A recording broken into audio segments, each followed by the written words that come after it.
The death toll from the COVID pandemic has put the U.S. at another tragic milestone. We are averaging more than 2,000 deaths a day lately. And yesterday, the U.S. marked more than 675,000 Americans overall who have now died of COVID. William Brangham takes a wider look at this difficult period of our country's history. Throughout this pandemic, it's been hard to keep perspective on the true scale of the losses caused by COVID-19. On the Washington Mall right now, artist Suzanne Brennan Furstenberg has planted an ocean of white flags, one for each life lost to the virus. Another metric is a comparison to the past, and this week, the U.S. matched the death toll from another terrible virus, the 1918 influenza. For some perspective on then and now, I'm joined by Dr. Jeremy Brown. He wrote the book Influenza, The 100-Year Hunt to Cure the Deadliest Disease in History, and he's currently director of the Office of Emergency Care Research at the National Institutes of Health. Dr. Brown, very good to see you again. We have now hit this awful bar here in the U.S. where we've lost as many people to COVID as we lost to the influenza pandemic. But there are meaningful differences between the two, right? Yes, indeed. It is indeed awful to be speaking at this terrible milestone, 675,000 deaths, the same number as the people who died in the US in the 1918 pandemic. But we must also recall that this pandemic is still far less deadly than that terrible one in 1918. The population in the US in 1918 was around 100 million. Today it's around 320 million. So if we put these numbers into proportion, then those 675,000 deaths 103 years ago, relatively speaking, would be the equivalent of some 2 million deaths today. We are nowhere near that number, thankfully, but still, today's numbers are still a reminder of just how deadly COVID is. And of course, another main difference, perhaps maybe the largest difference, is we now have a vaccine to fight this virus, whereas back then we did not.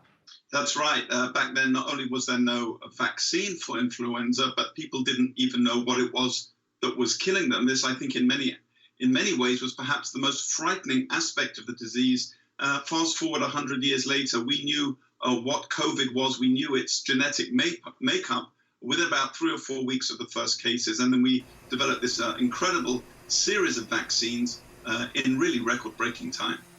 Are there similarities, though, between then and now that have hit notes with you throughout this pandemic? Yes, there are a number of similarities. I think, first of all, if we think about the ways that we can combat the disease, the simple, basic ways, those haven't really changed over 100 years. The call to mask up, to cover your face, to isolate when you're feeling unwell. Together with that, we have seen some really breakthroughs that were unthinkable a century ago. So we have these very high-tech innovations, and we also have some very low-tech, but no less effective ways for the majority of us to stay healthy. And some of those protective measures that you mentioned, masking, distancing, and mandates and things like that, have caused incredible political strife in this country. I mean, even the vaccines, which are seen by many as the golden ticket, are a menace in the eyes of some. Does that aspect of our pandemic response surprise you? I think the virulence with which it occurred did surprise me, but anybody who's looked at pandemics over the last couple of hundred years will realize that all of these responses are actually not new.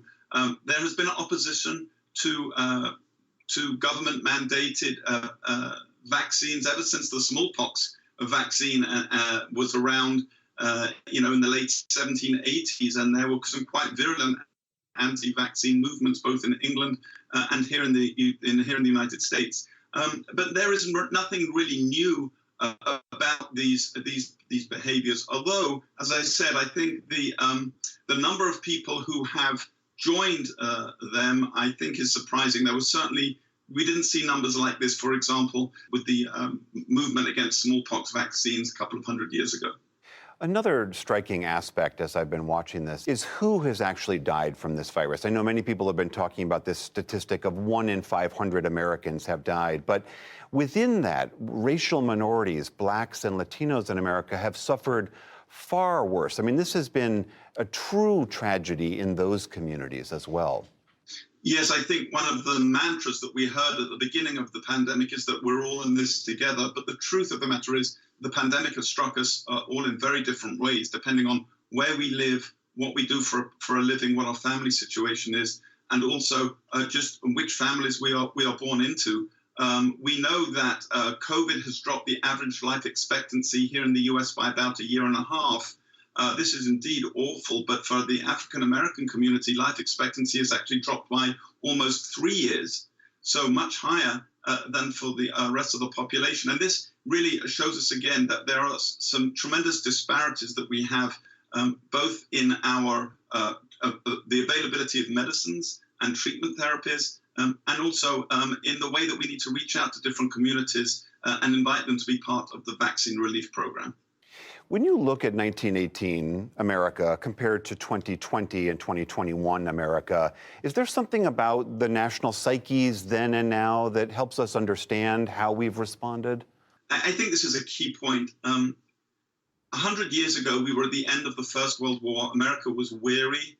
There was still a war going on. And that, coupled with the reality that pandemics were an everyday part of existence. People died from diphtheria and measles. People died from pneumonia.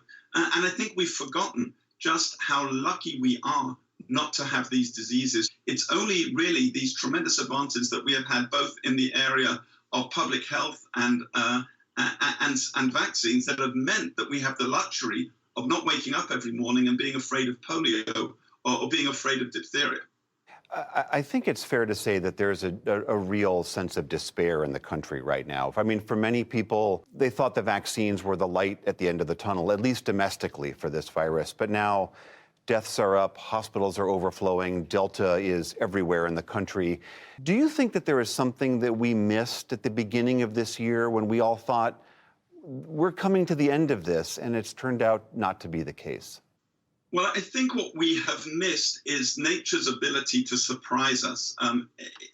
While we are indeed in the middle of a very bad run right now, there is no doubt that we have to bear in mind that all pandemics come to an end. This is true before antibiotics, this is true before there were vaccines, and this will be true of COVID as well. The question is, what can we as a society do to minimize the destruction and the deaths that is caused by COVID? So whichever class or group of people you most identify with, I think there are very, very strong reasons for us now to turn to those last many millions of Americans out there and get vaccinated as quickly as possible. That is the one surefire way to make sure that we don't have another discussion in a few more months, you and I, about the death toll has risen to a new terrible marker. All right, Jeremy Brown of the Office of Emergency Care Research at the National Institutes of Health. Good to see you. Thank you very much. Thank you.